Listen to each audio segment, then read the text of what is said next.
God requires obedience, and it's a very simple requirement. God has placed His word here, His laws, His statutes, His commandments, and the expectation of us is that we keep them. He treats us as His children. We are His children, where you train your child and you teach them, so then the expectation is that they know right from wrong and that they choose to do right. That is our relationship with God. God has given us the free will to choose. However, He is requiring that we always choose righteousness.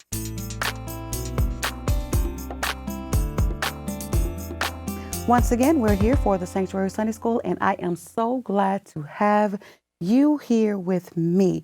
If this is your first time here, welcome. Let me know you're here. I'm so glad to have you. Go ahead and subscribe and tap that bell because we are now uploading videos every single day. I call it micro ministry, and there's something there for everybody. So also go to the website, www.thesanctuary.academy, so that you can get our newsletter. Sign up for that. And I want to thank you for all of the birthday wishes. It is such a pleasure to be able to share my birthday weekend with you. Now, this week's lesson is obedient faith. And we can find this lesson in the book of Deuteronomy. In Deuteronomy, it kind of has a loose translation as restating the law.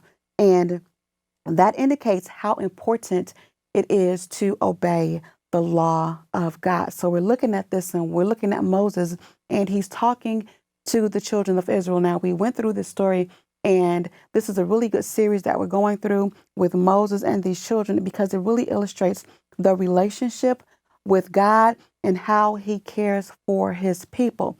So now he told them, he starts out in this text saying, hearken unto the law. Hearken, listen, and more than listen, but actually not just hear, but listen and apply what you're hearing to your everyday life. And he's talking about this law of God, and he's telling them what to do and how important it is that they obey the laws of God. And then he references all of the times in the wilderness that they had disobeyed God. And time after time after time, God delivered them. He brought them out of Egypt, and He brought them through the Red Sea, and He fed them with manna. And at every turn, there were people there who were rebellious and turned against God.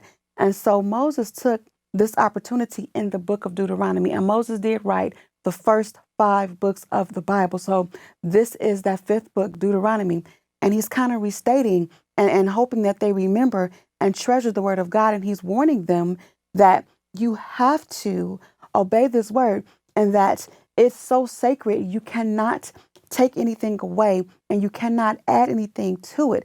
And sometimes this is timely for this time that we're living in now, because there is a trend to water down the word of God and kind of twist it around to what we want to say is acceptable and do what we want to do. But Moses is telling them here, this is God's law. Yeah, you heard it from me and I'm teaching it to you, but this is not something that I made up. This is God's law. And he was teaching these children how important God's law is. And that is a lesson for us to really understand the power in obeying God. And that's really all that God told us to do. Moses was careful to make sure that they understood that even though I am the leader and I'm the teacher, this is God's law. And this is something that you cannot take anything away from it, and you cannot add anything to it. This is the law of God, and it is critical that you obey. And he also points out that disobedience to the laws of God brings consequences, severe consequences. And he references the time in the wilderness with Baal-peor. And this was a pagan god that they had intermingled with the Moabites. And they started to engage in sexual immoral sins. And they also started to bow down and worship this idol god. Now, one of the very first commandment is that I am God and that thou shalt have no other God before me. So when you worship another God and place a God above the one true and living God, that is a deadly sin which is what God showed them, because everybody who bowed down to that God died. And the people who stayed faithful, they kept their fidelity to the one true and living God, he allowed them to live. And I always try to point this out because, especially here in the United States, you don't see a lot of golden images or actual physical idol gods in the street and people falling down to worship. However, there are still different kinds of idols. Anything that you allow to take your attention away from God, that you place importance in that thing over God, can become an idol. And we have to be extremely careful, because God is a jealous God, and you cannot have anything that comes before God. You have to trust God and believe him. God literally fed them. He led them. He took care of them. He gave them everything that he needed. He is a provider. There is never a reason to go outside of the will of God for anything. Never, ever compromise your faith and your obedience in God to get anything, to do anything, to get anywhere, because it's just not worth it. And as we see these consequences that they had to suffer. So now we have these people, and Moses had to remind him and say, okay, you made it through, and I need you to remember, and I need you to obey the Lord. And then I love this part, because Moses started to make a comparison. He started to compare the one true living God to all of these other gods that these nations were worshiping. And he said, what other nation has a God like this, a God this powerful, a God this great, a God this righteous? Why would you turn from this God and worship a God that's not even real, a God that can't even do anything?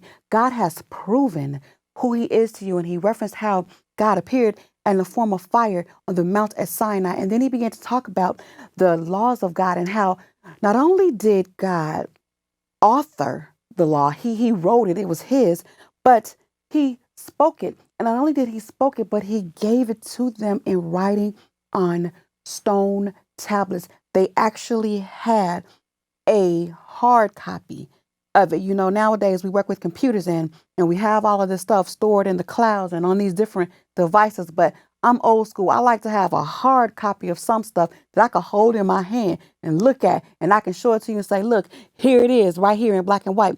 So he even gave them that. And Moses told them there is no other God that has done that. There's no other God who can sustain. These gods are powerless. And this God who gave us this commandment, don't even consider it a chore to obey God. Consider it a privilege.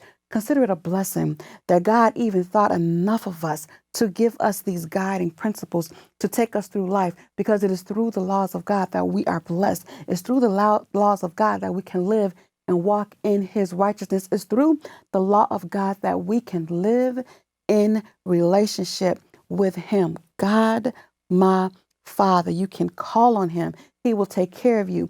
And this is what Moses kept reiterating. And this is also what you will see reiterated throughout the book of Deuteronomy, because we had the book of Genesis and we had the book of Exodus and we had the Leviticus and we had Numbers. And so now that was when we were kind of developing all of this, right? And when this nation, through those books, is where this nation whole developed in this relationship with Abraham, and how God made this covenant. And we really studied and understood what this covenant is. And so now in Deuteronomy, Moses is going back and say, hold on, wait a minute, don't forget. I need you to remember, don't forget. Not only that, I need you to teach your children, pass this down from generation to generation of what God did. And that's one thing that I really admire about the Jewish people. If you look at the calendar even today, you will see all of these little Jewish holidays and how each one of those holidays, you should research it, they correlate with something that God did for them. It goes right along with the Bible, where they had a feast and an observance and a holiday to commemorate what God has done for them. How many of you ever take time to just sit back and think about what God has done for you? Think about where God has brought you from. You know, sometimes when things get difficult and when I get a little discouraged or I start to feel down, I'll sit down, and I'll think, and something will come to mind, or I'll study my word and I think about a time when God brought me out. Or even I read the word and I think about a time when God brought them out, and I say, you know what? This may be 2019 and we may have a whole lot of stuff going on in the world and everything is changing daily. But I serve a God who will never change. He is the same yesterday, today, and forevermore. And I want you to think about this because I don't know what you may be facing on this week. But this God that we serve is the same God who brought these children out of Israel. He's the same God who brought them across the Red Sea. He is the same God who led them through the wilderness and fed them with manna and quail. He is the same God that brought them to the promised land. All you have to do is obey him. See, everybody talks about faith. I believe, Lord, I believe the Lord. But the byproduct of belief is obedience. Obedience, faith. Do you believe God enough to obey him? Do you believe him enough to step out on faith and just give it to him? Just give it to him. Let it all go. See, the enemy wants to press us down. He wants to make us think we got to go outside the will of God and get stuff. We got to go and mix up like they got tired of with these Moabites and these false guys. We don't have to do that. We want to stay faithful. Faithful means you're not cheating on God. You're not going to church on Sunday morning, and then on Monday through Friday, you're a whole different person that we wouldn't even recognize. No, we want to be like God. See, because God doesn't change. God is the same. So we can't change. You can't be one person on one day and another person on another day, one person in one place and somebody else when we go to another place. But we've got to be like God. We are his children. And if we are his children, we ought to act like him. We ought to be like him. And most importantly, we should obey the Lord.